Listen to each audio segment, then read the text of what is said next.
down. I'm like, and after the game is over, I'm like, I have to ask this guy. Like, I have to understand why he works like that. Right. So after the game is over, I'm like, hey, Kobe, like, why were you in the gym for so long? He's like, because I saw you come in, and I wanted you to know that it doesn't matter how hard you work, that I'm willing to work harder than you. Tapped in, yeah, we in a loop. Had to step outside, now we going back in. Got my troops, let it loose, fuck it truth. Who are you? Tapped in, we making moves. Got the juice, we never lose. Yeah, that's facts, man. It's the truth. Let it loose, fuck it truth. Who are you? I'm with the OG, cause he never out of grace. Shabbat Shalom, family. It's your boy Solid Prophet here with Professor S. My A1 Day 1. Shabbat Shalom. Greg in here. Shabbat Shalom. Shabbat Shalom, my brother. Forgive my audio. We on the road right now. As you can probably see this sleep up.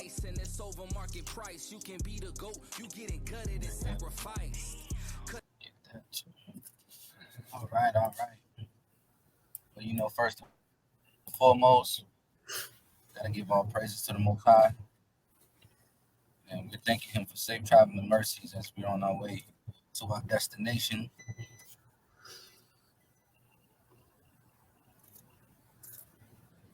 But it ain't gonna stop the show.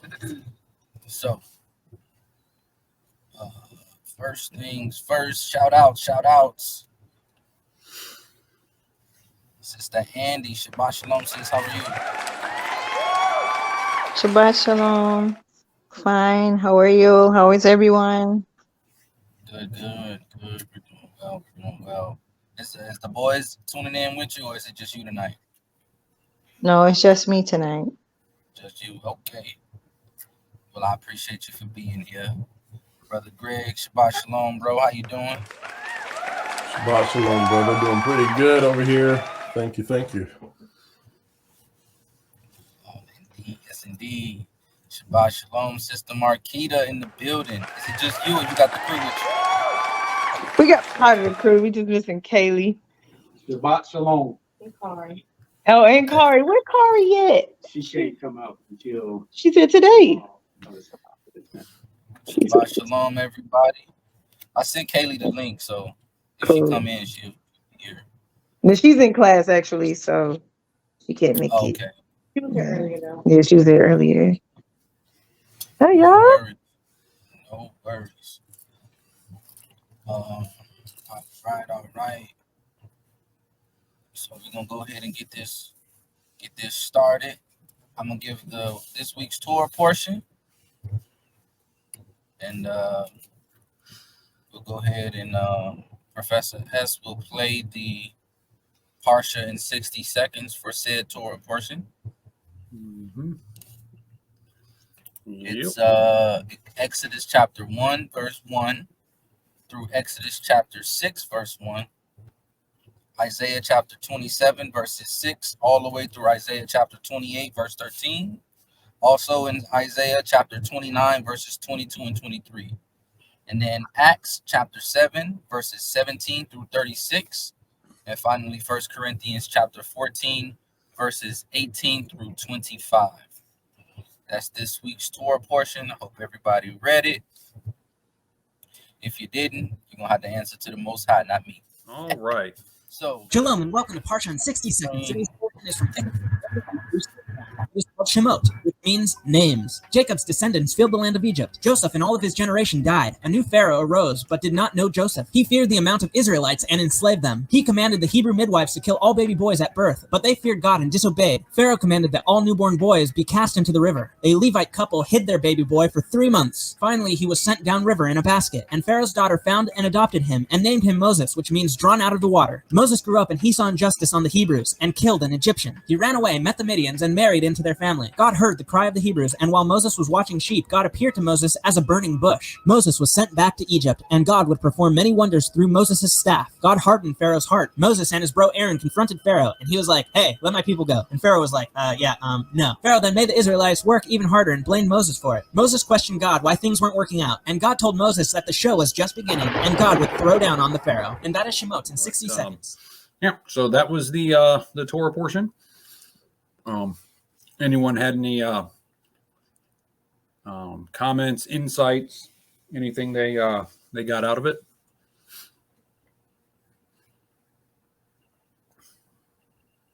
Let me see here.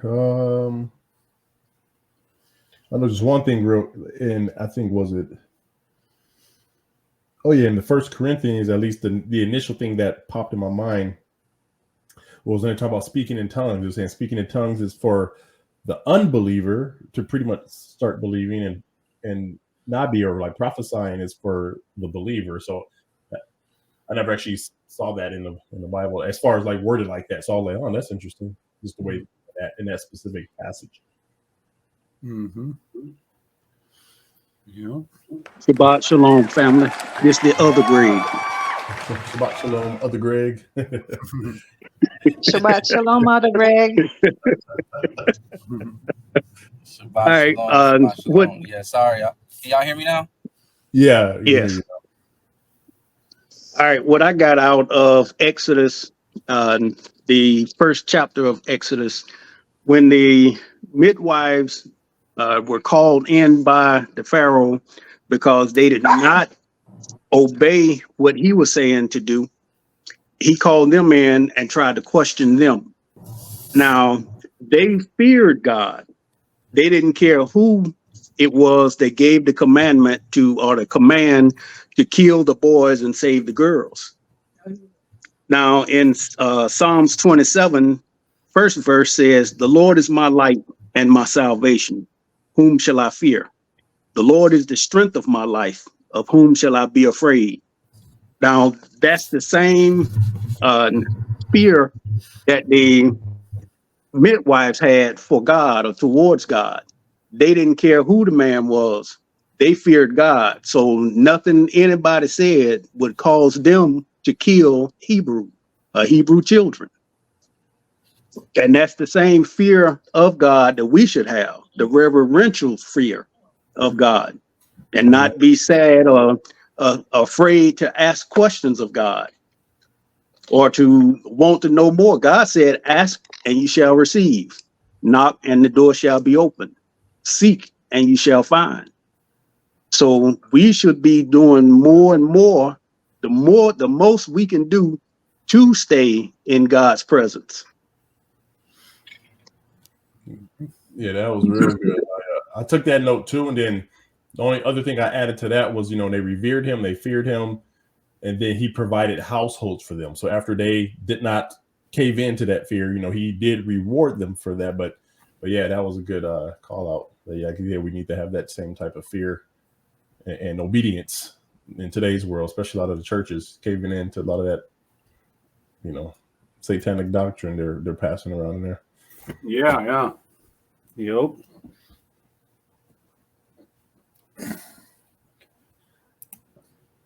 Let's see, something else. Oh yeah, you know what? For some reason, and then maybe it's because how whenever we watch, like, what is the? Because I remember as a kid we used to always watch the Ten Commandments and all that. So a lot of that stuff probably is still kind of ingrained, or when you see shows and movies when they show that. But when I read Exodus chapter 2, for some reason I didn't realize that Moses' mom, when he was 3 months old, she put him in the ark on the side of the river and not actually in the river, because from what I remember, he was floating in the river, then they found him floating, but it said, unless I read that wrong, but she put him like on the side of some tar so he like stays there and didn't float in the river. Then the other lady came and the Pharaoh's wife found him near the edge and took him, but to my understanding she didn't put him in the water to float.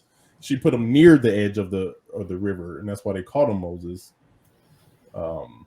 Unless did somebody else did I read that wrong? Or I was like, I thought he was in the river and they saw him floating and they picked the basket out of the water. But they say he was like stuck, like put him there with some tar so he didn't move and didn't like fall in the water. And I was like, that's different than what I remember seeing like in movies and cartoons and all that stuff. Yeah, it makes you think about all the you start to realize the creative license that these writers take whenever making movies. You know what I'm saying? Yeah. Like if you watch The Prince of Egypt, for example, I it used to love shows that. like almost getting eaten by alligators and stuff. You know, and it's like Yeah. and, So I'm and like, he's wait, yeah, because even till rolling now I around. didn't realize that. I'm like, man, I didn't realize that till I read that he wasn't in the water; he was just near it. And she made sure he didn't go anywhere with the tar, with the they called it different stuff, like made them in tar and pitch, or I think that depending on the translation, they say goo or something, but like tar, which means it's like he's kind of locked in place and on the edge of the river. Now that could be the edge in the water though, too, like close to the edge. Well, I mean, yeah, but like it's just so he stays there, like because I'm thinking the tar would keep him there versus floating down, like we all see in movies and cartoons. Mm-hmm. So that was interesting. My version says, she put the child in the basket and it placed it among the reeds by the river. By the river. So, my prayer that I just prayed before we got on here was that no matter how small these differences are that we're seeing, like we're recognizing that's different from maybe what we grew up with or what we're led to believe. That's what I would say, more so what we are led to believe. That God will show us the big significance of how small these discrepancies are. Because me and Aaliyah, like for the past 3 nights, we've been just talking about a whole bunch of different little stuff, like how the fruit wasn't an apple, or how Adam wasn't made in the Garden of Eden, but he was made outside of it and then placed in it. You know, and it's like, why are we led to believe these discrepancies? And are they insignificant? You know, or the animals, like every Easter play, you only do 2 by 2, right? Oh, but yeah. it doesn't say 2 by 2. It's 7 of every clean and 2 of every unclean. And then it's further like that would mean the church knows that there was clean and unclean that existed before Moses. Why are they leaving that out? Yeah, exactly. You know what I'm saying? So that was my prayer. Just all the little things that we're talking about that seem insignificant, like, oh, well, it don't make no difference. You know, the Pharaoh's daughter found him and the point was God raised them up. It might not be as insignificant as, as they're making it believe. So thanks for that one, because I missed it too. No, I agree with you. Like you said, when I read about 7, like that's like nobody ever talked about. You only need to see 2 animals of the same kind going in the ark. Like, wow. So like I think it is significant, even though like it may not seem like on the surface, but there's something there because that little thing can lead to something, else that if you had that true knowledge, you were like, wait a minute, this kind of confirms whatever. I believe it. I believe it's really significant. It's just it may not seem like it, but I think there's something there that Halal Satan kind of mixed up with stories and stuff that we kind of see that and like you're saying, it just makes you want to read the word more for yourself, because when you read it for yourself, you totally have a different perspective than just hearing somebody like a preacher say it. Oh, okay, I got a good word today, but no, you need to read that yourself. Is that what it actually said? Speaking of the 7 of the clean animals, we always because it talks about the clean and unclean, right? We always see the little depictions of Noah's Ark and the 2 giraffe heads sticking out the top, right? It wouldn't have been just 2 giraffes, because giraffe is actually a clean animal. So, really? Giraffe's clean. Really? Mm-hmm. But so yeah, it would have if they did have the little holes for them to stick their head out, which I think that's a bunch of malarkey too. But if they did, they wouldn't have just had 2. Right. Be 7 holes for 7 giraffes. Or it'd be 14 actually. Fair. Yep, you're right. Male and female. There is no such thing as insignificant when it comes to the scriptures. No, there isn't. Everything is totally significant. Even the smallest little details are extremely significant. Yep, absolutely. Yeah, sorry about that. I was having some connectivity issues Understandable. You're commuting, so you know how that is. Another thing I got too is similar to what Greg. I don't know if I say Greg 1 or Greg 2. I don't know if we're gonna go by who's older, who's same. I don't know. Mother Greg. Kind of to add on to that that piece too. When Yah was speaking to Moses, telling him to go and talk to Pharaoh, and the people saying, let my people go, and he was like trying to have excuses, like I'm not a man of many words, and then Yah was getting angry with him, like he was burning with anger. It's like this faith, Yah speaking to you directly, saying you go do this. He still had excuses, so it's like it's like you just need to increase our faith, and we know something is true, and we feel in the Holy Spirit. It's like, okay, I need to walk on faith instead of having excuses like, well, I can't do this, or I'm not this, or I don't have enough money, or I'm not a good communicator, whatever it is. But that was like a perfect example. Like, yeah, he said you're going to do this, so have faith that it's going to work out. Brother Greg. Yeah. All right. I like the way Solemn Prophet did it. The last time we had our quiz, he said Brother Sims. So I'm fine with Brother Sims. Brother Sims, okay. All right. Hey, that's very, very humble of you, Brother Sims. Humble. Thank you, Brother Sims. G Sims.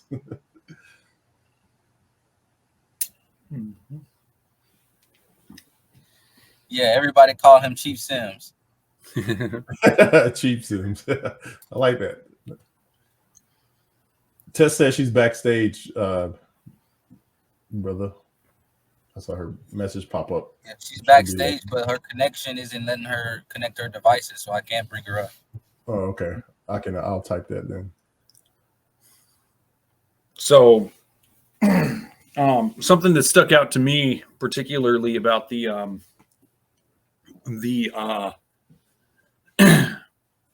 Exodus, and particularly where the midwives were supposed to kill the males and not the females, right? Because we have this tendency to believe that it was because they were trying to control the population of the Hebrews, right? But killing the males wouldn't actually control the population because it's females who bear children, right? So the female children would grow up to be women and be able to have all these babies, right? It wasn't purely about controlling the population. It was about keeping the population in subjection, right? Because without male headship and male guidance and the things that males provide, then they would have ended up becoming even more in servitude to the Egyptians. They would have been more beholden to the Egyptians,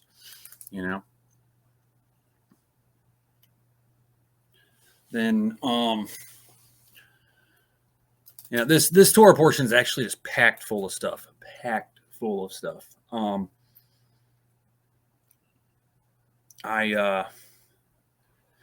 There was so much I could mention about that, but that's one that I think is really important, because we even see today with the lack of strong male figures in people's lives, what chaos ends up coming from it. Another thing that stood out to me, if you read the same account in Jasher, it says that when they were being enslaved, the Pharaoh didn't just enslave them because they were already so numerous. What he did was he first hired them to work and paid them, right? And then the Egyptians also worked alongside them. And each day they would withdraw one Egyptian worker from working alongside of them until it was only the Hebrews that were working. And then at that point, the Egyptians would become the taskmasters. And then once the Egyptians became the taskmasters, they slowly stopped paying them, decreased their pay until they weren't paying them anything, and then they were slaves.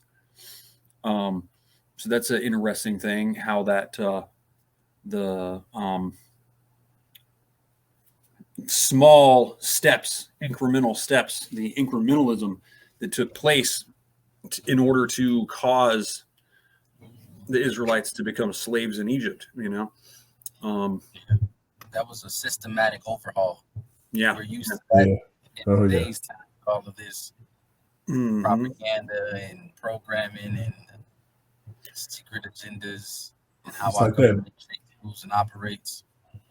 It's like that Very, boiling very- frog analogy. You start with lukewarm water, then you turn the temperature up slowly, and it doesn't know it's being boiled alive. Mm-hmm. Yeah. Yeah, Yep. that's crazy. The people are boiling right now. Oh, Yeah. By the boy. time the Hebrews actually realized it, they were already enslaved, and there wasn't anything they could do. You know what I'm saying? Yeah.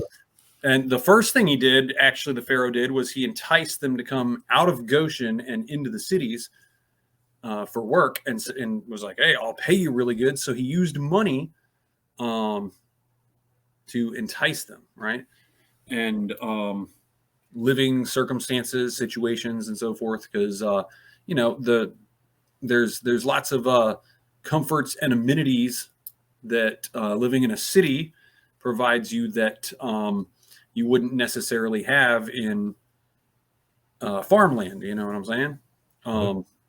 And you know, they lived in Goshen, which was the best land for farming and everything, and that's where they were. And he said, "Oh no, why don't you come out to the city?" So enticed them like that, right? And then when Moses first, hang on one second, I apologize. 1 second.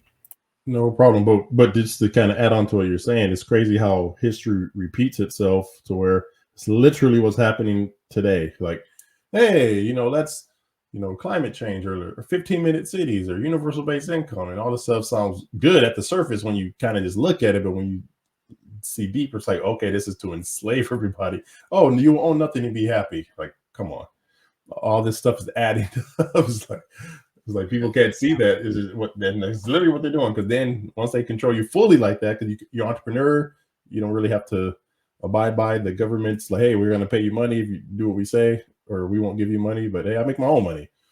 So then now you're in their system fully. You can't live or eat or pay your bills without the universal basic income or the digital dollars, all that stuff. So that's literally happening today.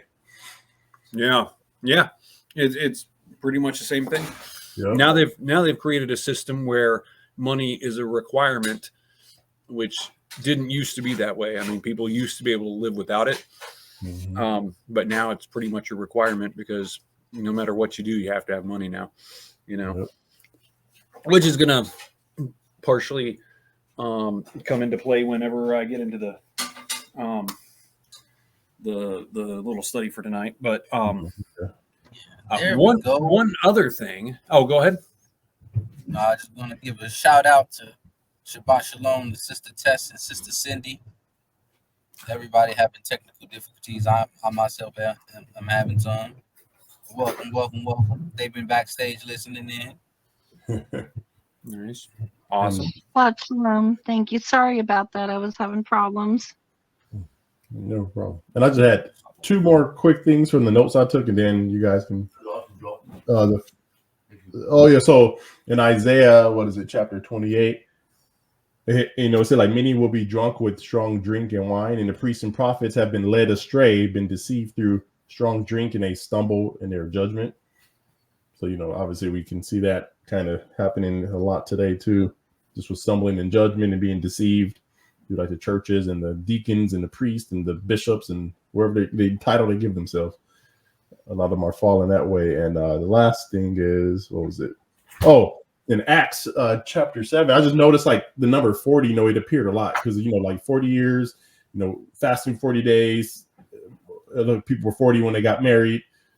Oh, no, that's sorry. That wasn't Acts. That was, but, I just know the number 4, there's a lot of numbers always significant, like in the Bible. I know 40 is, a lot of things happen like with 40 years or 40 days, this. So that was appearing in Acts number 7. So something I just caught.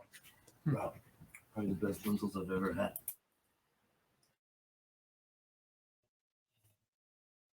Yeah. Absolutely. Yeah. One last note that I would that I had on the Torah portion.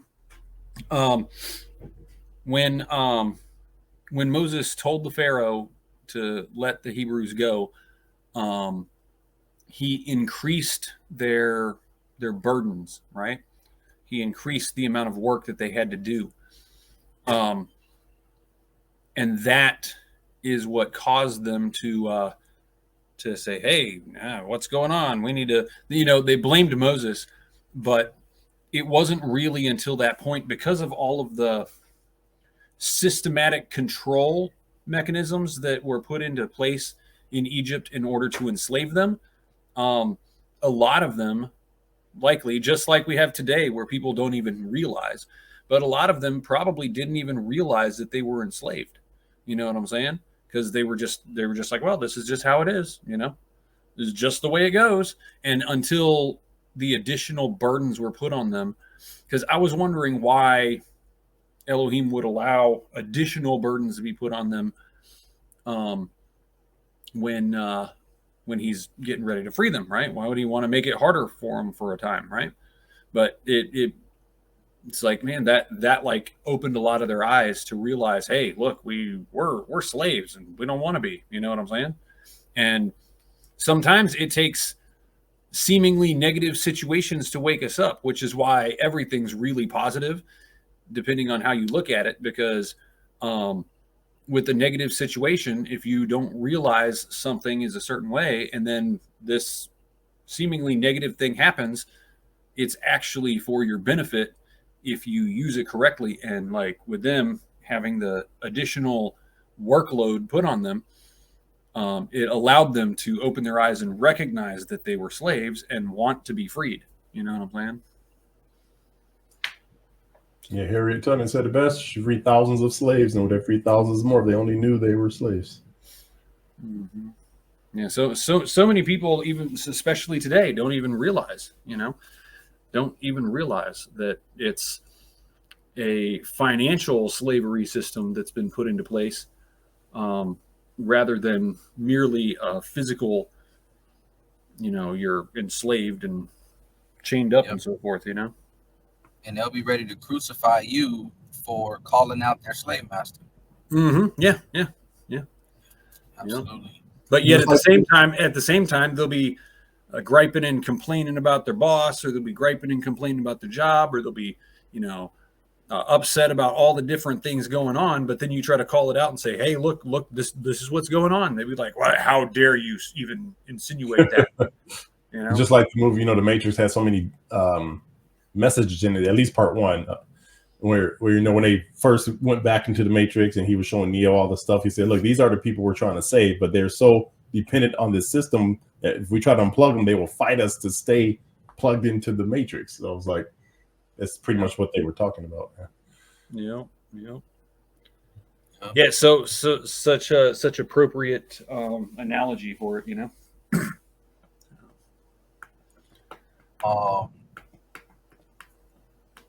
Rereading the first couple chapters in Exodus, I was already gonna start another deep dive into the name of the Most High, and this definitely solidified that it's gonna happen, and it's gonna be very deep. Because reading it in the Targum, and I called Professor S to talk about it, and we went through some scriptures, and it was very interesting, to the point where it's like you get overloaded with so much that in that moment you can't even process it. You just say, you know what, we need to like set time aside to figure this out and touch bases. Because as soon as we were both like kind of getting a hold of it, we read a completely different scripture that just like gave all new context to everything we had just read. Mm-hmm. So needless to say, there's going to be a really big, deep study coming. I don't want to say pretty soon, because I don't know how long it's going to take to weed through all of this. But just know, it's going to be some interesting things, because Exodus 3 got a lot of meat in it, and then when you read it in the Targum, and then you go and read Exodus 6 in the Targum, it's like, oh, okay. What are we talking about here? What's going on? So that was like the biggest thing for me, was just like the insight and the variation of what I originally like thought and had in mind. And he pulled out another interesting thing about when you see the word name in Exodus 3. The word name could mean name, like, hey, my name is such and such, but it also could mean like your reputation. He did a word study on that Hebrew word with name, and it could be like who you represent, who you are, what your reputation is, right? So that was an interesting aspect to add to the debacle as well. And then I love reading Isaiah 28. However, every time I read it, I have to reiterate to folks, because there's a lot of people that read Isaiah 28 out of context, where it says precept must be upon precept, line upon line, here a little, there a little. They take that as, all right, well, if I find two verses that go together, that's a precept. And that is not what a precept is. And it says, if you read the beginning of that section I just quoted, it says, to whom shall I give knowledge? Right? So if you're talking about to whom you should give knowledge and you're using precept upon precept, a precept is a law, commandment, or instruction from the Most High. So we should get knowledge by law, commandment, or instruction upon law, commandment, or instruction, not just any two verses that appears to go together or appears to be referencing the same thing. A lot of people are creating doctrines and justifying those doctrines using Isaiah 28 as an explanation, and that's not an explanation. What Isaiah 28 does is it just tells you that when you're learning, you're supposed to learn instruction upon instruction, because everything is going to fall into that instruction, or it's going to complement that instruction, or that instruction is going to affect it in some sort of way. But not to just be creating doctrines off of, using precept upon precept, line upon line, here a little and there a little, right? But those are like the two biggest things that I got out of the Torah portion. But yeah, stay tuned, because it's going to be a lot of information coming in that department. Yeah, I know. Anybody else got something that hit them from the Torah portion? Oh man, there's so much more. This Torah portion is there's so much more to it. Oh man.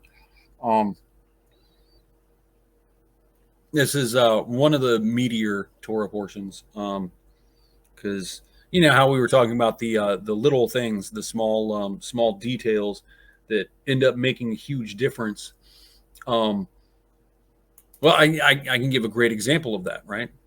I might have said this on Shabbat Talk once before, but yeah, just off the top of my head, I don't have anything prepared to demonstrate it. But you know, the word for leaven and the word for unleavened bread in Hebrew, they're both 3-letter words, and they're spelled very similarly. Even the one, they're both spelled with the same 2 letters, and then one of the letters is different on both words, right? And even the letter that is different looks a lot like the letter that it's different on. So even the 2 letters that are different look similar, right? The spelling's different, of course, but just to kind of give an example of that is leaven and unleavened bread are 2 diametrically opposed ideas, right? Unleavened and leaven, right? But they're very similar words in spelling and the way that the letters are written, right? So something you can take from that is that what may seem to be a small, minor thing to us actually can make a huge difference in the long run, you know, and especially as far as the Most High is concerned, because we're only looking at it from a certain perspective, right? And he sees all, you know, he knows everything and sees everything, and he knows that a small thing can make a huge difference. I mean, if you've got a recipe and you make it exactly right, exactly the same, and it calls for baking soda, right? And then you reach over and you grab the baking powder instead of baking soda, right? It's going to completely change the recipe. It's going to turn out to be no good, right? So even if you did everything else perfectly on that recipe, you put the wrong thing in, you put the baking soda in there, it can ruin the entire dish, right? So as we do go through this and we notice these little details, I think that's great, because they can actually make a big impact. The small details can make a big impact, and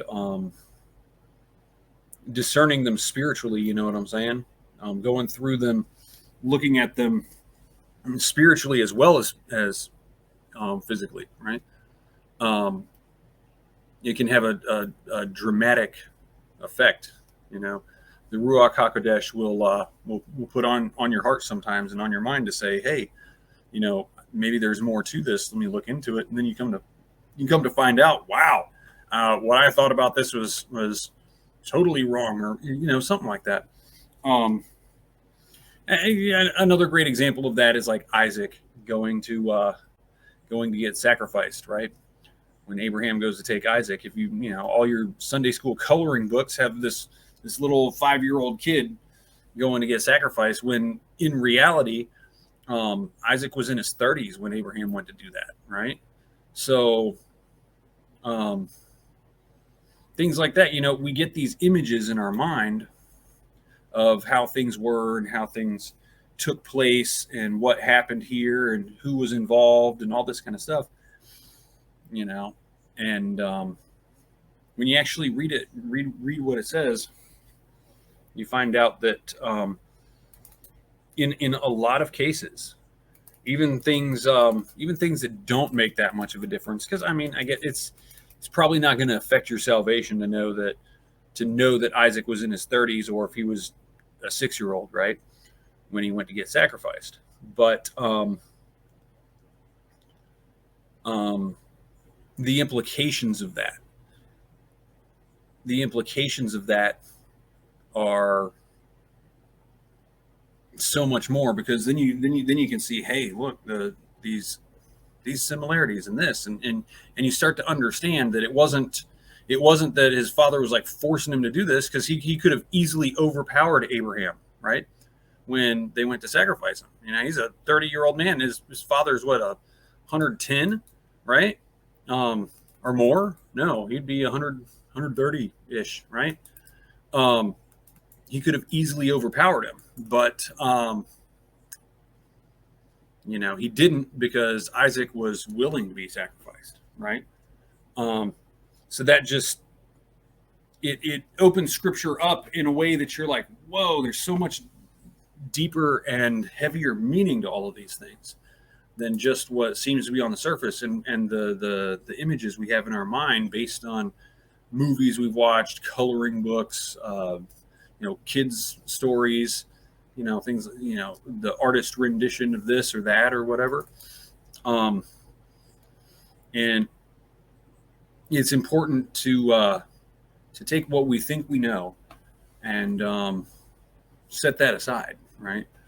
You know, you want to start with a clean slate every time you're going through this, and ask the Ruach HaKodesh, ask the Holy Spirit to reveal things to you that will be profound. And perhaps it'll be profound to you, but not to someone else, right? Because everyone's in different stages of their walk. But regardless, you know, there's nothing in Scripture that's there by accident. There's nothing there that's pointless or unnecessary, right? It's all there for a purpose, and the more we get it, the more knowledge we can have, right? Because knowledge does come from the commandments, you know. So yeah. Absolutely. There's really so much more I could extrapolate on this particular Torah portion, but I think that's probably good for now. Well,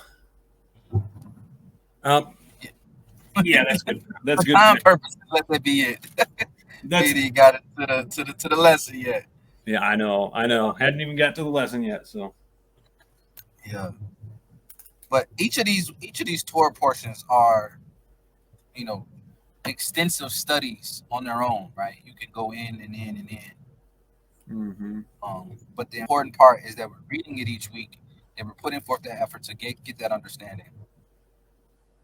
But next week's Torah portion is Exodus chapter 6, verse 2 through Exodus chapter 9, verse 35, Ezekiel chapter 28, verse 5, all the way through Ezekiel chapter 29, verse 21, and finally Romans chapter 9, verses 14 through 33. So I'll leave that up here for a little while so you guys can take your pictures, screenshot, write it down, whatever you do. Especially those of you at home watching. You can pause the video at this point and write it down. And while we let everybody get that, I am going to pass it over back to Professor S for part 5. Part 5. Part 5, bro. You've been cooking. I was just telling Ebony. I said he been cooking. We on part 5, and he is cooking each week. All right. Yeah. So on to part 5 of the Two Kingdoms, right? I do have to apologize. This one's probably not going to be as long as the others because everyone's been having technical difficulties today, and earlier today the internet wasn't working so great, so I didn't get to put together quite as much as I wanted to. But I think there's a lot that we can unpack in these scriptures here. So with that, I'm gonna share my screen real fast. So yeah. Activating faith is super important. Switching kingdoms is super important. As we've been talking about, if you don't switch kingdoms, then you're stuck in this cursed system, represented by Egypt, actually. As we were just reading about that in the Torah portion. But being stuck in that system, you have only the avenues that are within that system to operate it, right? But once you switch kingdoms, you change governments, you change the laws that you're living by, and the laws that govern your reality, and the Most High can supernaturally provide for you, right? When you do that. Now it is up to us to do it, though. On the first part of this series, talked about how faith is an action. It requires action. It's not real faith unless you've made some type of action. So the action is how you activate it.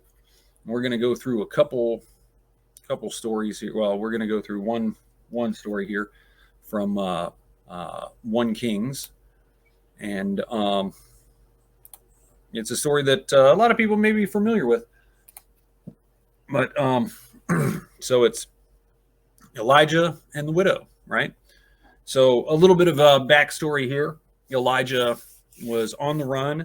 There was a corrupt king, and Elijah was staying. The Most High told Elijah to go to this river. And first Elijah had told the king, he says, I'm gonna pray, and it's not gonna rain until I say so, right? So for 3.5 years, it didn't rain in Israel, right? And if you've ever been through like a 3 or 4 month drought, you will realize how dry it really gets, right? It gets super dry. So sorry, I'm gonna continue with the backstory on this before we read it. So it gets very dry, right? You can't grow crops if you got like a 3 month drought. And back then, I mean, they didn't have water that they could just turn on a faucet and start running, right? So, you can't grow crops or irrigate your crops without water, right? And so Elijah was on the run. He was fleeing from this wicked king, Ahab, and the Most High told him to go down to this river, and that he would have the birds bring him food. And so Elijah went and stayed at this river, and he was drinking out the river, and the ravens came and brought him food to eat, right? But then one day he's there, and the river dries up. No more water. And that's where this is going to pick up here. So that's just the backstory behind this. So anyways, no water, it's no rain, nowhere to get crops or grow crops. You can't grow anything. And it happened after a while that the brook dried up because there had been no rain in the land. Then the word of the Most High came to him, saying, "Arise, go to Zarephath, which belongs to Sidon, and dwell there. See, I have commanded a widow there to provide for you." So he rose and went to Zarephath. Now we see here, when the river dried up, most people would be like, man, the river's dried up. And they'd start losing faith. They'd be like, well, what am I going to do now? How am I going to get through this now? But we don't see Elijah doing that. He's just like, well, the river's dried. I guess I'll see what Elohim has to say, And then Elohim told him, and he said, so he arose and went to Zarephath. And when he came to the gate of the city, indeed a widow was there gathering sticks. And he called to her and said, "Please bring me a little water in a cup that I may drink." And as she was going to get it, he called to her and said, "Please bring me a morsel of bread in your hand." So he's saying, bring me some water, which is like super scarce right now. Anyone ever been around when or been somewhere where they started rationing water? Just out of curiosity. No. Well, not like in a city, but there was a situation while I was deployed where it was a water shortage. So like they issued everybody a certain amount of water bottles that they were supposed to go through in a day. And once you finished those, you couldn't get no more. Yeah. So it's like that. I mean, there was a couple droughts in California, a while back where people were only allowed to flush their toilet twice a day, and they couldn't use so much water. They weren't allowed to water their lawns, so a lot of people's lawns were dying and drying up, right? But that's just examples of that. But so in this, we've got during a drought when water is very scarce, Elijah's like, hey, he just tells this widow, hey, bring me a cup so that I can drink. And then as she's going to get it, he says, oh, also bring me some bread, right? So she said unto him, as Yahweh your Elohim lives, I do not have bread, only a handful of flour in a bin and a little oil in a jar. And I am gathering a couple of sticks that I may go in and prepare it for myself and my son, that we may eat it and die, right? Now that is pretty important right there, right? Right there, super important. She's about to make her last meal with a handful of flour that's left. And this is, during a drought, you can't just go get some more flour to make bread. This is the last she's got. There's no way of growing anymore. There's no way of, anything like that. And here comes Elijah saying, hey, bring me some water and some food, right? And she says, oh, I'm about to eat my last meal and go die. What are you talking about? But Elijah said to her, do not fear. Now that right there is super important. Probably one of the most important things for this study here. Let me see where I put that. Okay, yeah, that's coming up. So do not fear, right? Because fear is actually the opposite of faith. So if you have fear, then by default, you don't have faith. So he says, do not fear. Go and do as you have said. So go and make you and your son some food too, right? He said, but make me a small cake from it first, right? First. Now, that seems horrible, you know. You watch, you know, when I was younger, we watched the little Bible cartoons, and it shows, you know, going back to the image that people get in their mind, where Elijah's like, "Oh, well, bring me the food first," and she's like, "Oh, ho, ho, ho," and she bakes it and runs off and starts crying, right? Now, this would have been a very hard thing for her to do, right? Because in her mind, that bread, that little bit of flour is what's sustaining her.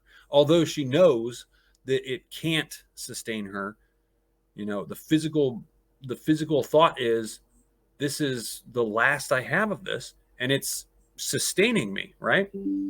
So Elijah said, make a small cake from it first and bring it to me. So you think, man, Elijah must be like horrible. This woman's starving. She's at her last meal. She's about to eat a small little nothing and die. And he says, bring it to me first, right? And afterwards, make some for yourself and your son. For thus says Yahweh, Elohim of Israel, the bin of flour shall not be used up, nor shall the jar of oil run dry, until the day Yahweh sends rain on the earth, right? So it would take a good bit of faith for her to do this, right? And why did he want her to bring it to him first before making some for herself? And he said a small cake. It didn't even have to be that much, right?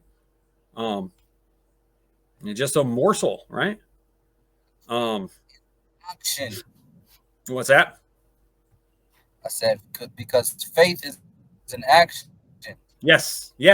Because what he was doing, in order for the Most High to be able to provide for her, she had to take some type of action that demonstrated that she believed. And what Elijah was doing here was for her benefit, not for his. He wasn't saying, go get it for me first so that I can get filled up. I'm hungry. No, he was doing that for her benefit so that she could switch kingdoms. When she did that first, gave first to him, then she switched kingdoms, and the supernatural provision could come, right? So we'll finish this up here. It's like the scripture that says, you know, seek the kingdom first, and then all will be provided to you. Yes, exactly. And we could go through so much of this, you know.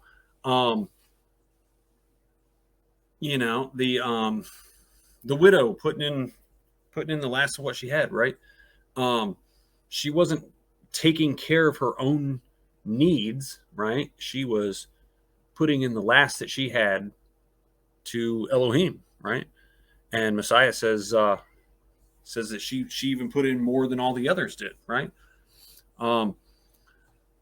So she went away and did according to the word of Elijah, and he and her household ate for many days. The bin of flour was not used up, nor did the jar of oil run dry, according to the word of Yahweh, which he spoke by Elijah. Right? So what Elijah said there, it says right there that it was the word of Yahweh, right? So with this, she's switching kingdoms. She takes the action to do something contrary to what the physical reality seemed to indicate, right? And when she did that, it activated that faith and allowed the flow of energy, the flow of provision to come forth from Elohim and provide supernaturally for her. You know, I mean, wouldn't it be nice if we had a jar of something that never ran out, right? I mean, if you had a jar of peanut butter that never ran out and you could just eat and eat and eat and eat all the time, you know, no matter how many sandwiches you made, you always had peanut butter in it, you know, or just something like that. That'd be pretty cool, right? But there, because she activated her faith, listened to Elijah, took the action, right, before seeing the results, right? Most people want to see results first. They want to say, oh, well, I need to see the evidence. But the biblical definition of faith is it's a substance. Faith is a substance of things hoped for and the evidence of things not yet seen. That is actually what faith is to do something without any physical evidence, knowing that the Ruach is leading you to it, right? Like that picture of the person on the ladder. When they're reaching up, they don't even see the next level. It's not even there yet, but they're already reaching in anticipation, taking that action, activating that faith so that it appears just in time to give them to the next step up, and they just keep climbing. Yep. Yeah. Just like that picture there, you know. So you've got to have the faith. You have to believe without evidence, and then you have to take action based on that, right? That is how you switch kingdoms. That's how you go from the enemy's cursed system, where you have to strive and toil and labor, to the system of provision. Interestingly, I was going to talk about in in this study, I was going to talk about, there was so much that could have gone into this, but I was going to talk about how Adam was made outside of the garden and then placed in the garden, right? Which Marquita had talked about earlier, right? Because that's a key, right?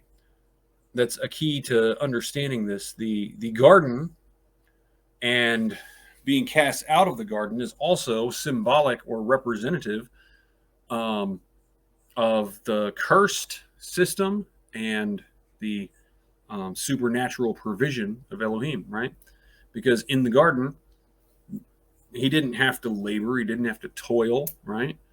It wasn't drudgery, it was pleasant, it was enjoyable, and he had everything he needed right there, you know. But being removed from the garden meant that by the sweat of his brow he would have to eat bread, right? That only by hard labor would he be eating bread. So moving on from this, there's also the story of, you know what? I'm actually going to pull this up. Hang on just a second. Give me one moment. I was just going to talk about it, but I think it's better to read it. Sure. And while he looks that up, I find it interesting how, because he's gone over a lot over these past 5 weeks, in different examples of how different individuals have activated that faith, right? Even going to, and we didn't cover this one yet, but how Messiah activated the kingdom of heaven solely by himself, right? But he did it in such a way that allowed, as a demonstration, other people to start to tap into that kingdom too. Because I think about the feeding the 5,000, right, with the fish and the bread. I look at it in a completely different context now, since we've gained the understanding of the two kingdoms.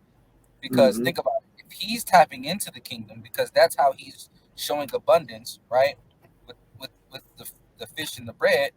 But not only is he doing that, but he's demonstrating a way to tap into the kingdoms. So everybody that's present is watching and observing him and learning how to tap into that themselves. Because why would he even do such a spectacle for just to show everybody that he's Messiah? He didn't have to do that, because that's not what he was there to do.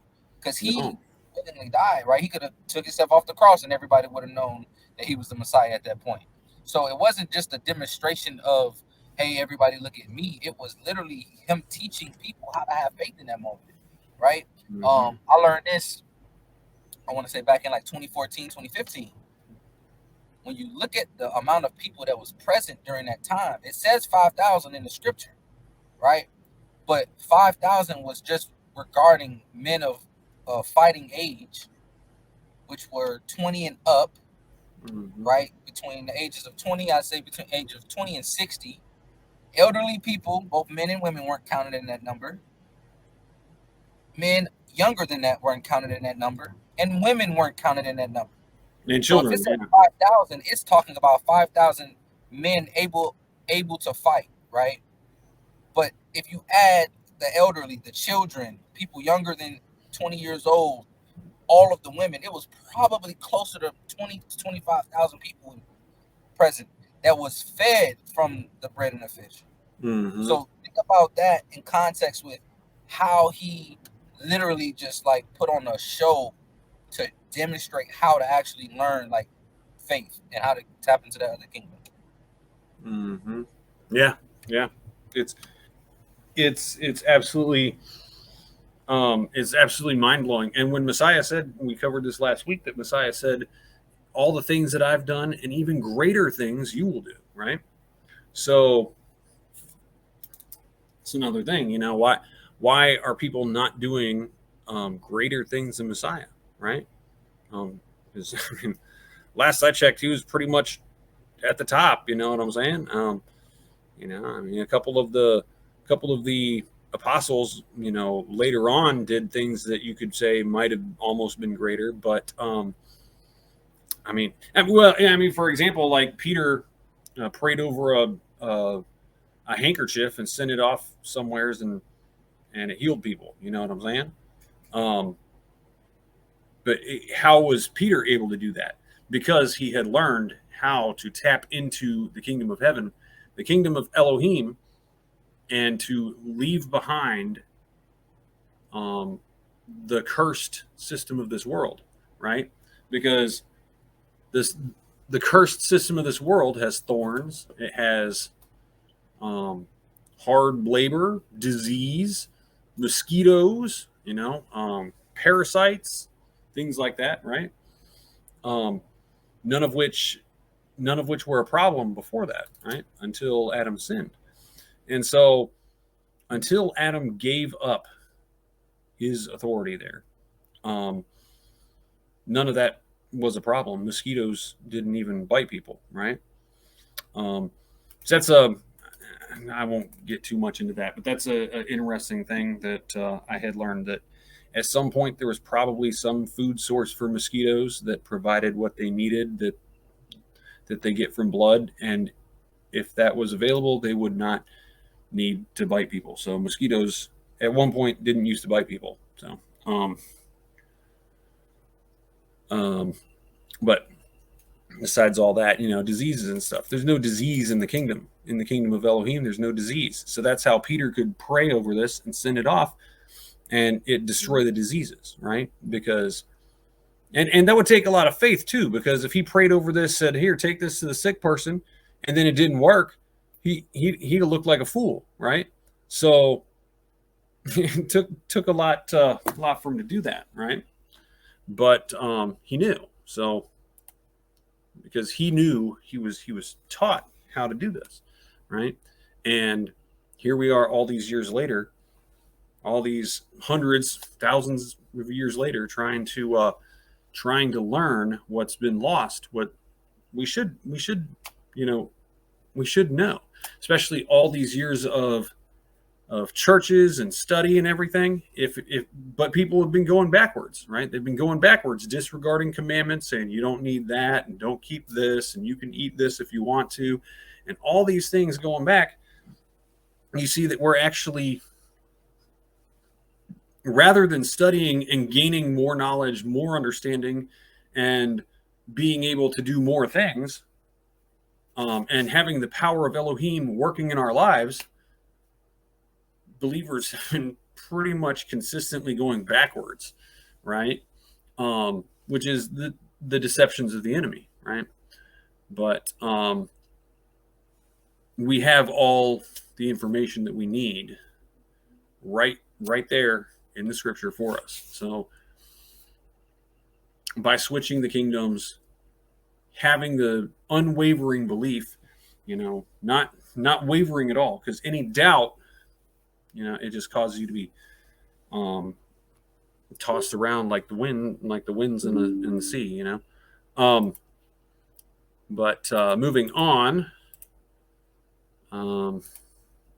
so right here we've got this story of Elisha, right? A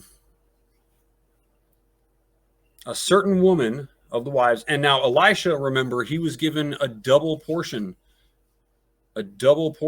of the anointing that Elijah had, right?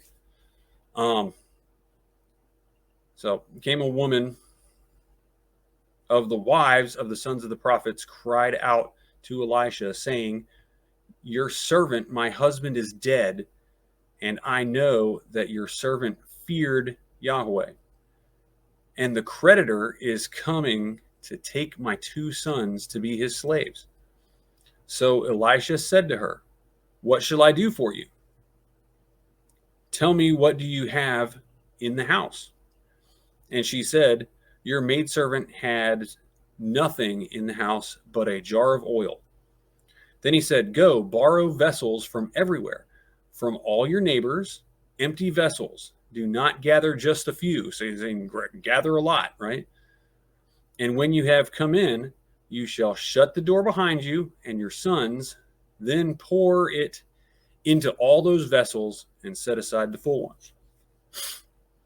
So she went from him and shut the door behind her and her sons, who brought the vessels to her, and she poured it out. Now it came to pass, when the vessels were full, that she said to her son, "Bring me another vessel." And he said to her, "There is not another vessel." So the oil ceased. Then she came and told the man of Elohim. And he said, "Go, sell the oil and pay your debt, and you and your sons live on the rest."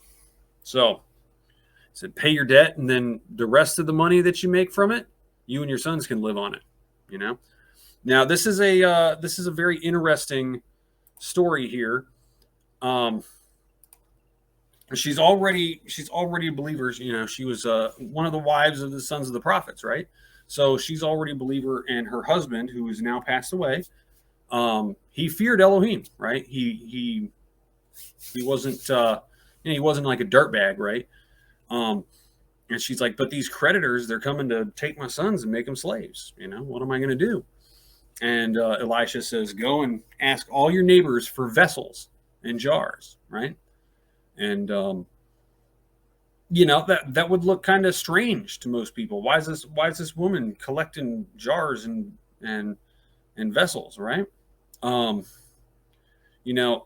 It wasn't necessarily that she was this act of her doing this was making her suffer any kind of loss. It was more of an ego thing, because it was more of putting aside her ego, because going and asking for jars and stuff, it would definitely be a humbling thing, especially if they asked why. You know what I'm saying? But the key is that she did what she was told, right? That's the key on this, is she took action, one, and she did what she was told, right? We probably would have looked silly to a lot of people for her to be going around collecting jars, right? But she did it anyways. And that's something that, whenever we're instructed, if she had thought about it for a while, and this is really the point I want to make on this, is if she had thought about this for a while, she probably would have talked herself out of it. She'd have been like, well, what am I going to ask for jars for? And then, I don't want my neighbors to think I'm weird or strange, I don't want to have to explain why I'm doing this. And then I might as well just not do it anyways. Right. And then what happens? Her son's going, they're slaves. Right. And she's left with nothing. Right. But because she didn't overthink it, she didn't think about it and talk herself out of it, she just obeyed. When the Ruach puts something on our heart to do, right? Like let's say it's put on our heart to give money to someone or to some organization, right? Or to give food to a homeless person, right? If that's put on our heart and we don't act on it right away, then not only are we not following the instruction that was given to us on our heart by the Ruach, right? But we will talk ourselves out of it. If we don't act on it right away, even if it's something we actually want to do, if we don't act on it right away, we will talk ourselves out of it. We'll be like, well, we can come up with so many different excuses or things that we might personally think is better to use the money for or something, right? So when we get prompted by the Ruach to do something, we need to go in and take that action right away, right? But so she poured out this oil. She had 1 jar of oil, and she filled all these vessels full and kept pouring and kept pouring and kept pouring. And then she said to her son, "Hey, give me another one." And he's like, "This is all of them. They're all full. What So she ended up with so much oil, and the oil was a big commodity back then too. He says, and Elisha says, "Go sell the oil and pay your debt, and then you and your sons can live on the rest." Now she could have actually been extremely wealthy from all of that, depending on how many. It doesn't say how many vessels she got, but depending on how many she got, she could have ended up extremely wealthy from that, right? Let's go into some more with Elisha and see how the faith is being activated and what's being done, right?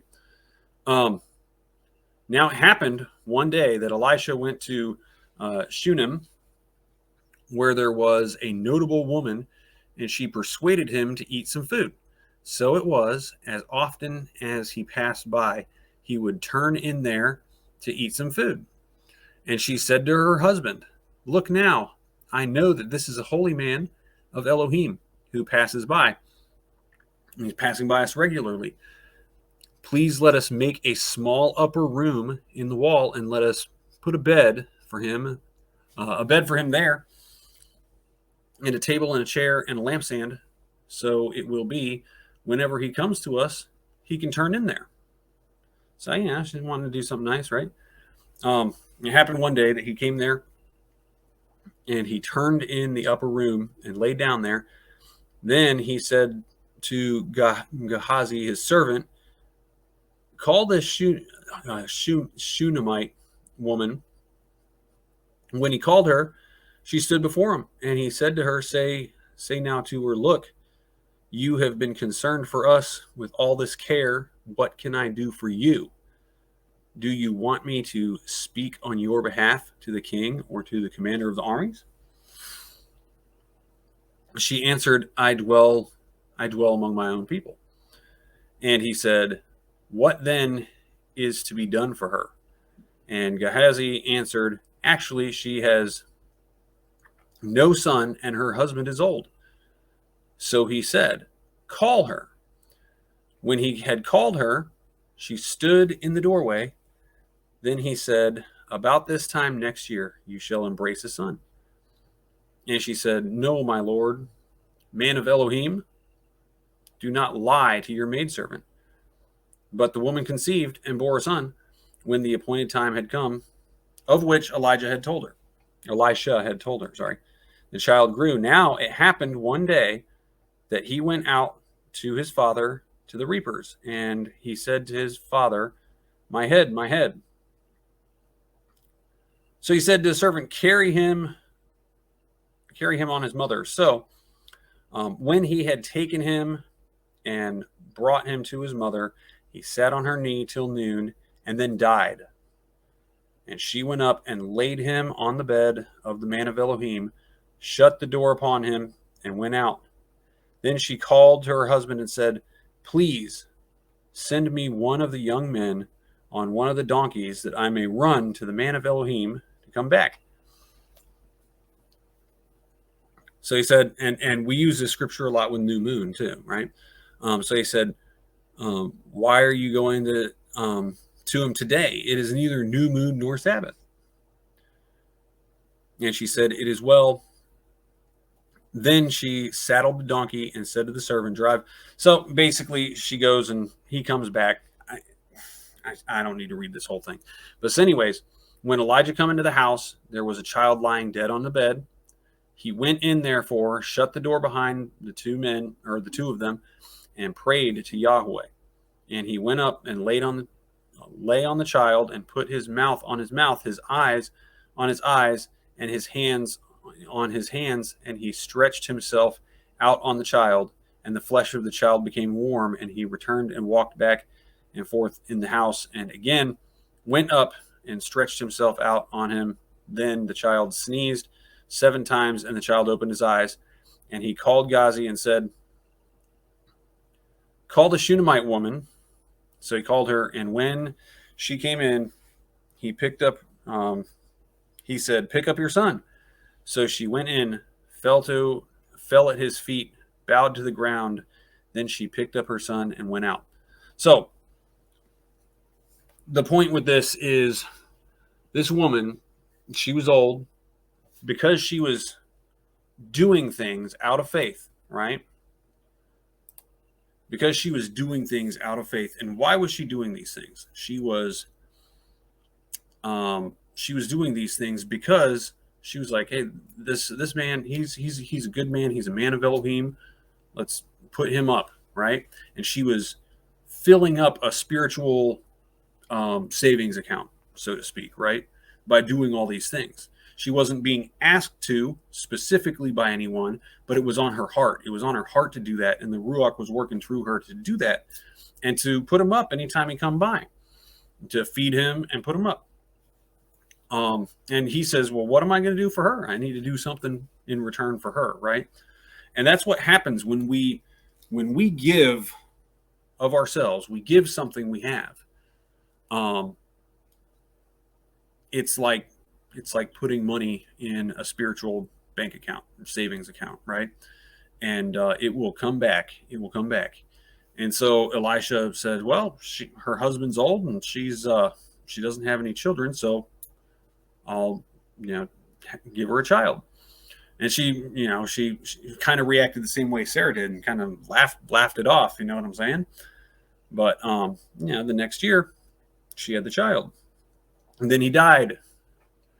And she says, we've got to find the man of Elohim, right? And she goes and he's like, what? How are you going to find him? It's not new moon or Sabbath. Where are you going to look for him? And she says, I don't care. She gets on the donkey and goes off and looks, right? And that takes a faith as well, because back then it wasn't like you could call someone up or find out where they're at. You could travel miles in the wrong direction and you have no clue where they are. You know what I mean? But she had the faith to go in and take the action to find him, right? And then when she found him, she brought him in, and he brought him back to life, right? So it wasn't, the point is, this was a case where she was filling up that spiritual savings account, right? She'd been filling it up. Then she received something. And then she took action when something was needed. When something was necessary, she took action. She didn't need to know how. All she needed to do was go find him. And she found Elisha. He came in and raised her son, right? So really good. Can I make a point on that? Yeah. So as you was reading it and going through it, right?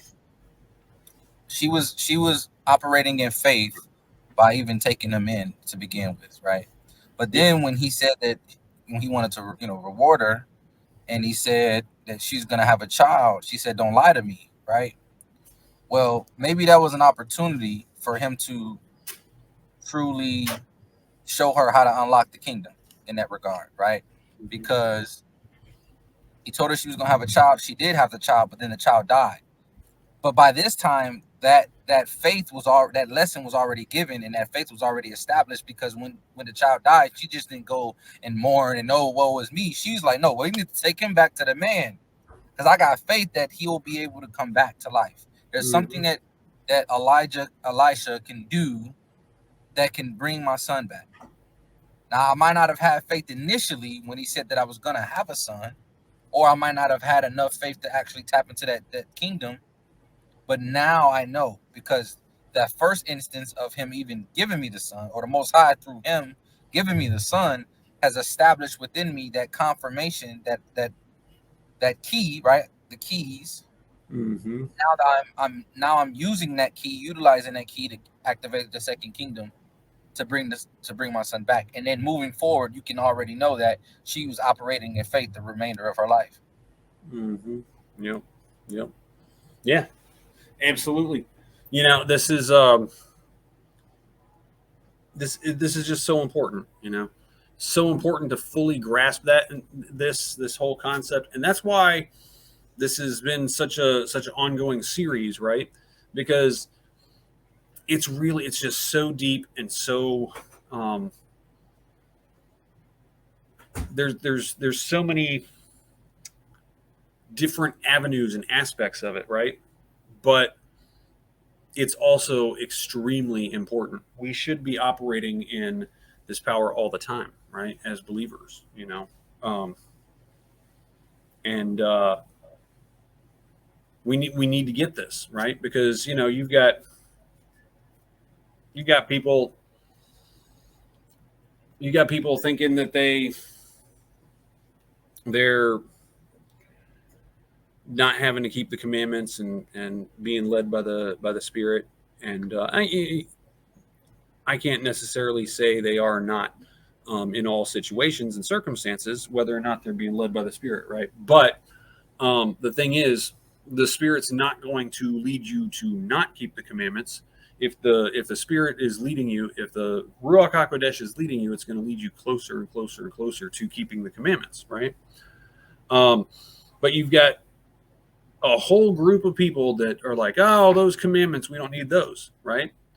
But then you've got people that are just so focused on the commandments only that there's no faith, there's no spiritual gifts, there's no supernatural provision in their lives, because all they're doing is looking at the carnal and seeing, "Oh, well, look, it says this, and that's just that," and not looking deeper at it, right? Exactly. Because the commandments are spiritual, right? But they were written and delivered to us in a physical way about physical things, so that we would be able to. It's like how Messiah taught in parables, right? He taught in parables because if he had tried to, like when he told Nicodemus, he says, if I've told you earthly things and you don't understand, how can you understand if I tell you spiritual things, right? And so he had to teach in parables, because they wouldn't be able to grasp it. It would be like us going back 400 years ago and trying to explain quantum physics. They'd be like, "Oh, he's a witch. Get him, burn him at the stake," which is essentially what happened to Messiah, right? They said he was a sorcerer possessed by devils, and then they crucified him, right? So, but here's the thing. The commandments are spiritual, right? But they're meant to convey deeper spiritual meanings than just what's on the surface and what's written, right? It's put in that way so that we can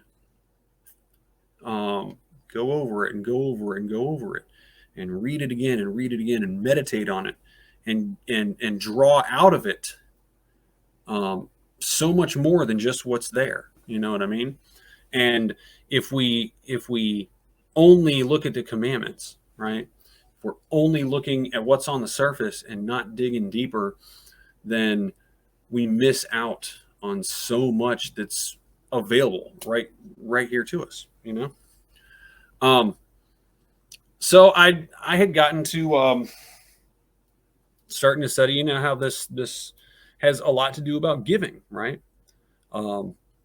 We had the widow giving first to Elijah before she cooked for herself and her son when she's starving in the middle of a drought, right? We had the woman there giving food and giving a place to stay to Elisha, right? And this may be one of those controversial topics. I've been going back over it a good bit about tithing, right? And I'm even like so much right now under the impression that and the understanding that it is in fact very important and necessary. Now, there is no priesthood per se right now, right? So where you give to and what you give in modern times also, you know, back then, people were farmers. They would have livestock or crops, and that's what they would tithe. They'd give 10% of their harvest, or 10% of their, you know, if they had 10 lambs born, they'd give one, you know what I'm saying? And they would take it specifically to the priests, right? These days, we don't have the priesthood, and we don't live that way, right? You know, rather than having farms, we work jobs, you know. The saying money makes the world go around, right? It's erroneous on so many different levels right there. But at the same time, it does convey the concept that it's trying to convey is very relevant, right? Money is pretty much necessary to live these days, right? Unless you just want to, I mean, even you would have to not own anything, right? Because even if you own your own property, you have to have money to pay the taxes, right? Or else it gets taken. So it's a very necessary thing these days, and it shouldn't be, but that's the way it goes. I'm going to read this here.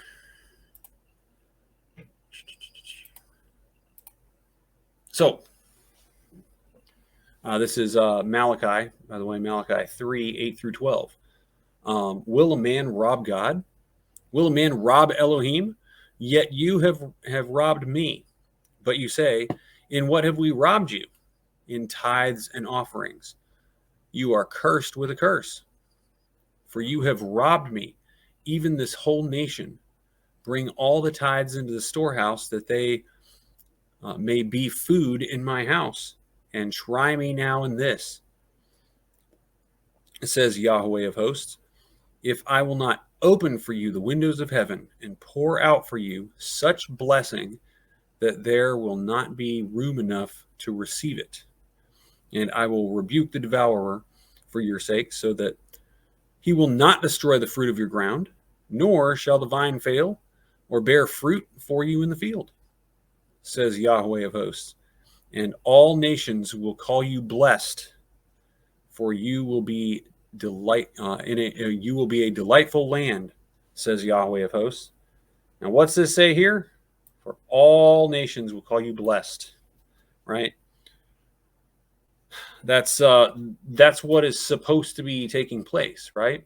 But if you look around in the world today, it's not really happening, right? You know, I know that this this particular passage gets taken out of context by these prosperity pastors and stuff a lot. So I'm going to go more into it. But, you know, in this situation, Israel was, they were starving. Their crops were failing. Their crops were getting eaten up. They weren't, you know, they were drying up, and they're like, oh, what's going on? And Elohim says, what, you've robbed me. You haven't been given the tithes and offerings. And he says, but if you test me in this, if you give the tithes and offerings, you'll get so much that you won't have a place to put it, right? I'm going to pour out so much on you that you won't have room to keep it all, right? And that's the way it's supposed to be. You know, that's the way it's supposed to be. We are supposed to be so blessed that all the other nations are like, wow, how are you so blessed? Will you tell me? Will you show me? Right? And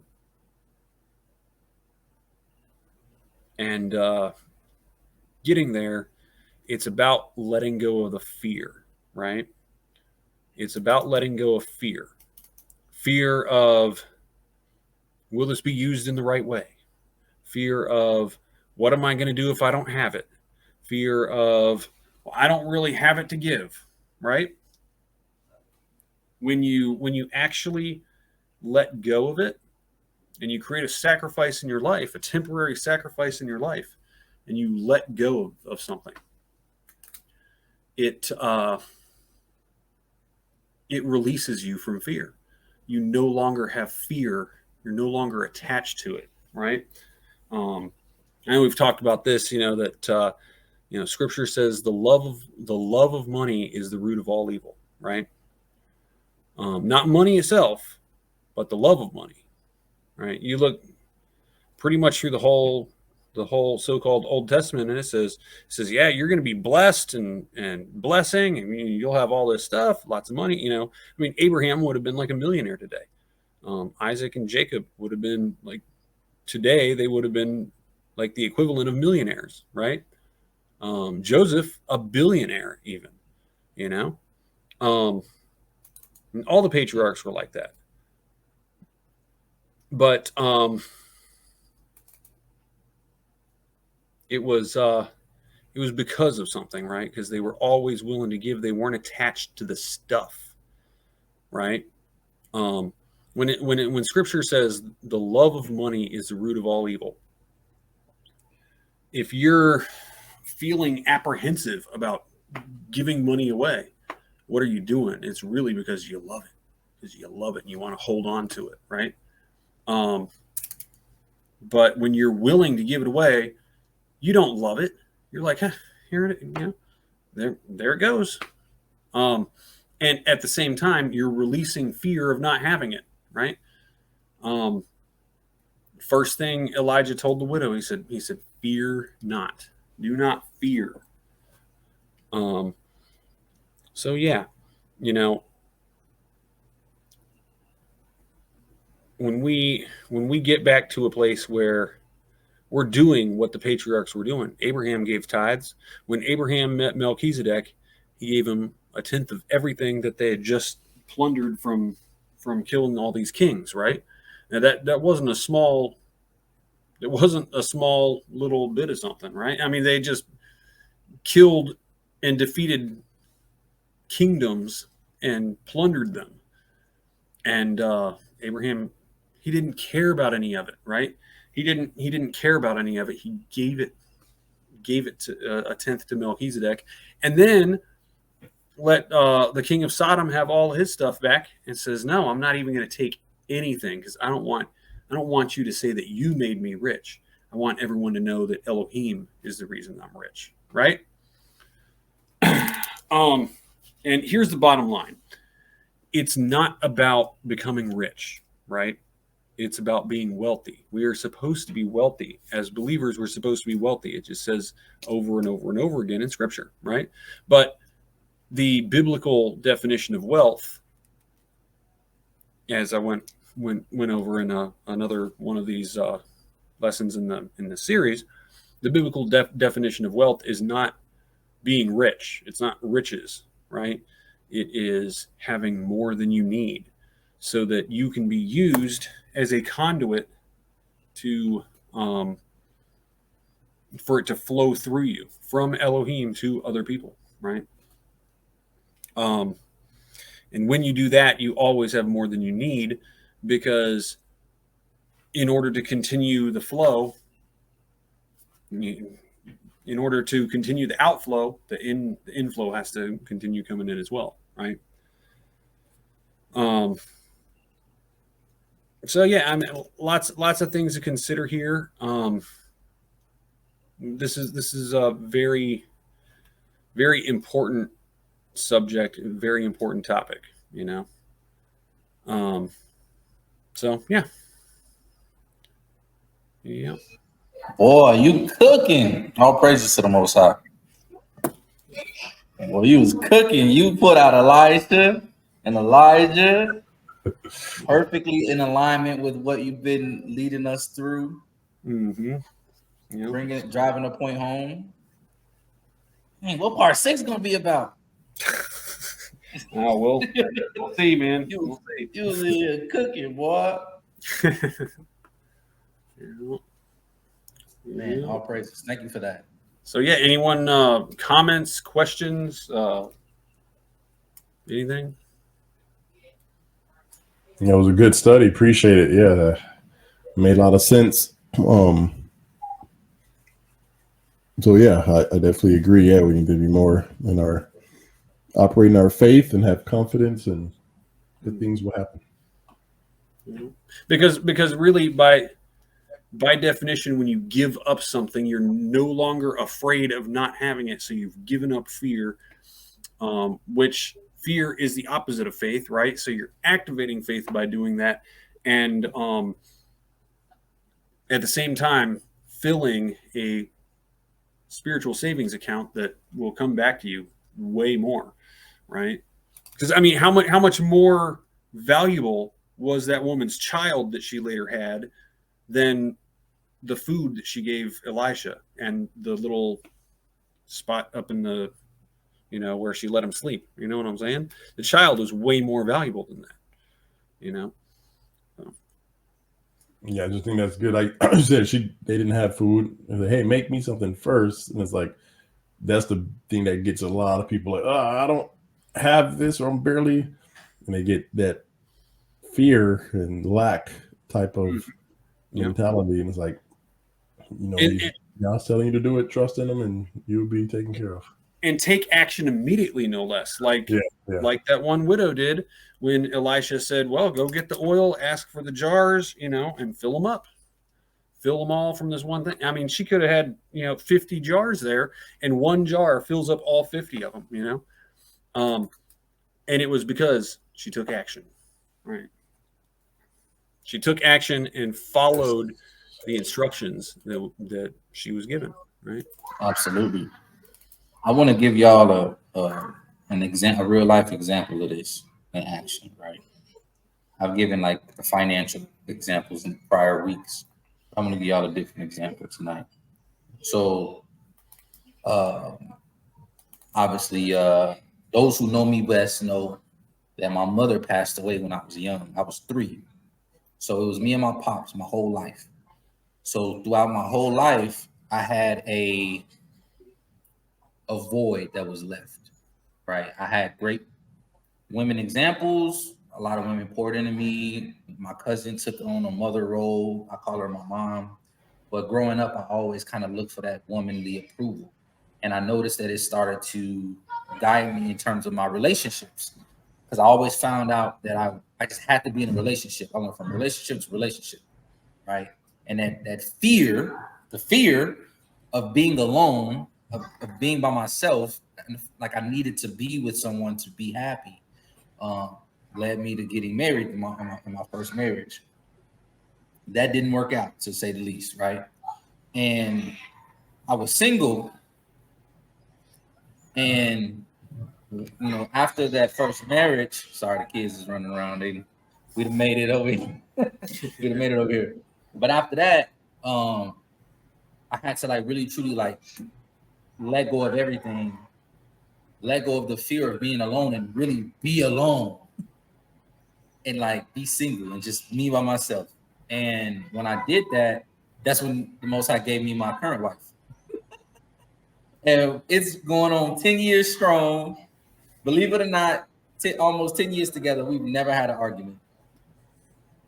Still, it's crazy. That's awesome. That's awesome. Wow, that's awesome. Yeah, and you think like, man, like people see us and they think that we just put on like a front of like, oh, we're trying to pretend to be happy. You know how like couples do that for social media and stuff. And we'd be like, nah. Like we talk to our family who's seen Ebony when I first introduced them to her, and we were in like the honeymoon phase, and then they see us now, 9 years later, still in the honeymoon phase, and they're like, oh, y'all make me sick. And I'm just like, we're blessed because when I finally let go of that fear, that's when the Most High blessed me. And he blessed me with someone I didn't even realize was going to be everything that I needed. Because when me and her first met, we just was like, man, I'm done with the BS. I just want to be cool. Let's just be cool. Let's be friends. And then it evolved into what we got today. So like when you let go of that fear, I'm telling you, we're gonna tap into that kingdom. Mm-hmm. That kingdom. Yep. And sometimes it requires a sacrifice. That's why Elohim told Israel to make sacrifices, right? To make offerings, to give gifts and stuff, right? Because sometimes it requires that. Other times it just requires letting go of. It's not always physical. It's not always monetary, but it can be emotional, right? Just letting go of some emotion, right? That's blocking you and preventing you from having these things, right? Because anything like that is going to block you. Anything fear related is going to block you from being able to receive. It's going to stop up the flow.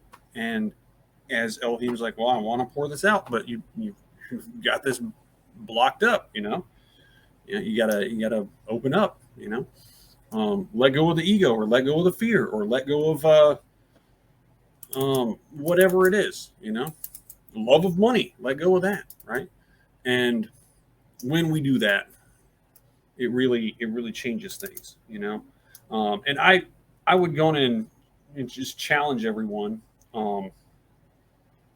I'm not going to say where or who or what organization or anything that you should do, but if you get a feeling on your heart that the Ruach is telling you, hey, I want you to seed into this ministry, or I want you to help this person, or I want you to do this, or just whatever the case is, try doing it right away, as soon as you get that feeling, because otherwise you talk yourself out of it, and then you lose out on the blessing that you would have had if you didn't talk yourself out of it, right?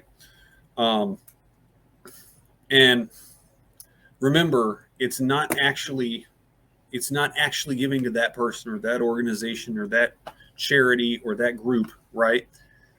It's really giving to Elohim, right? And from that point, and that's the way you need to look at it, right? It's not about who you're giving something to. It's about, hey, this is for Elohim. This is for you. What do you want me to do with it, right? And once you do that, it no longer matters where exactly it goes, because from that point, that's him, right? Because he led you to do that, right? But I would definitely challenge everyone, and I would even say, 10%, it's really there's a reason that everything is in Scripture, right? And when Elohim says give a tenth, I'm gonna say that that's also for a reason, and it's really for our benefit. Not that he needs it, right? Not that who we're giving it to really. I mean, maybe they do need it. I don't know, but it's for our benefit. So I would challenge everyone to think about that, And I understand 10% can kind of be a lot, especially if you're unaccustomed to it, like I had been for a good while. It can seem like a lot, maybe start with 1 or 2 and see what happens, see what Elohim does in your life, because you cannot outgive Elohim. He will always give you back more. And it may not be from where you think it's going to come from. It might not even be what you're expecting, right? Like Solemn Prophet said, he wasn't expecting to find a wife, right? He finally gave that up and released that. And then he got everything that he wanted.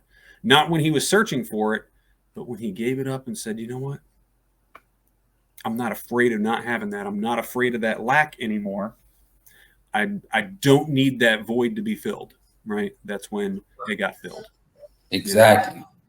Because when I was searching for it, oh boy, trash on trash on trash on trash. Right? Yep. So yeah. I sent you a picture on Messenger, brother. Could you pull that up? Oh, let's see.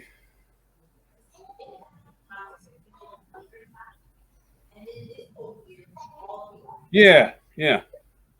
Oh, you want me to pull it up on here? Oh, did you not have it? I know I always send you the link. Yeah, I put it. It was.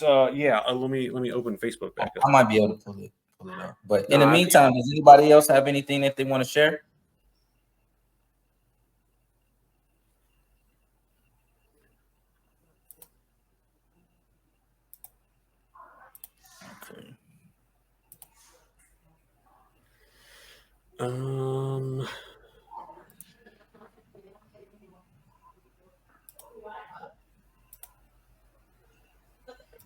Man, how do I?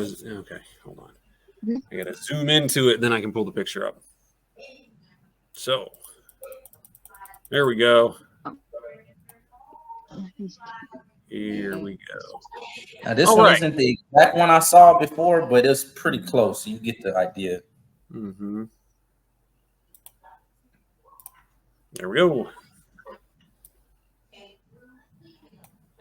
Yeah, definitely makes sense. Mm-hmm. Right. Obviously, the man's climbing up the ladder. You don't see the next ledge, right? The next level. It's not there. It don't exist. But he's still getting ready to reach out for it, right? Mm-hmm. And obviously, the Most High has been providing each and every step, because each one of those 3 ledges that you already see that's there weren't there at first. Mm-hmm. And so that's faith. That's what faith looks like. But it's having that faith, that confidence in the Most High, but also the willingness to take action to reach out and take hold of what's yours. Mm-hmm. Yeah. Absolutely. So important. All right. Well, family, if no one has anything to add, I do appreciate everybody for being here. Those of you guys watching at home, if you like the content, continue to support the platform. Make sure you like, share, comment, and subscribe. The Cash App is down below. Support that platform. Yeah, and that's a great way to release that 10% if you want to. I'm not saying you have to, but do what y'all are led to do, and that's the most important thing. Yeah, we ain't turning it into Creflo on y'all, but anything y'all do bless the platform with will definitely help the ministry for sure. But we ain't turning into Creflo, I want your dollars, or TD Snakes. We keep tapping into faith, and the Most High keeps providing. So, but this stuff do cost money. I ain't gonna lie. Internet costs money. The subscription of this StreamYard costs money. The editing software for all of the videos y'all see costs money. Everything costs money. Mm-hmm. So, with that being said, family, may the Most High bless you, keep you, camp His angels around you, and give you shalom, that is peace, happiness, welfare, and prosperity. Shabbat shalom. Shabbat shalom, family.